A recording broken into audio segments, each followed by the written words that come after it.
क्या तुम्हें भी केमिस्ट्री में पीरियोडिक टेबल की प्रॉपर्टीज समझ नहीं आती? Let's break this down in 1 minute. ये है day 48 of learning chemistry from basic. अगर तुमने डे 47 नहीं देखा तो पहले जाओ वहां, क्योंकि उसमें मैंने पीरियोडिक टेबल की 2 बेसिक प्रॉपर्टीज समझाई थी जो हर प्रॉपर्टी का फाउंडेशन है।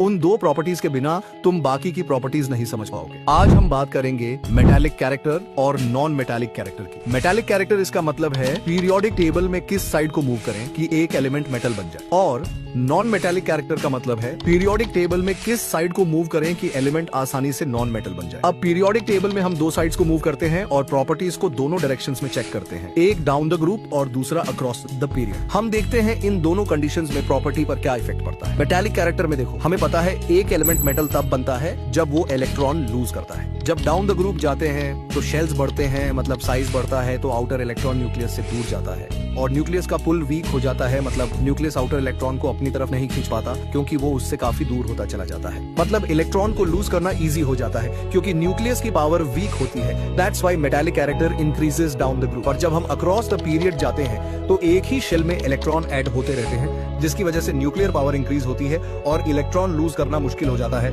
इसलिए अक्रॉस द पीरियड डिक्रीज हो जाता है। नॉन मेटालिक कैरेक्टर, इसका मतलब एलिमेंट कितनी आसानी से इलेक्ट्रॉन गेन करता है। डाउन द ग्रुप नई शेल ऐड होती है, इलेक्ट्रॉन सेम शेल में गेन नहीं होते, इसलिए non metallic character decreases down the group. लेकिन अक्रॉस द पीरियड और इलेक्ट्रॉन उसी शेल में गेन होते रहते हैं, तो non metallic character increases across the period.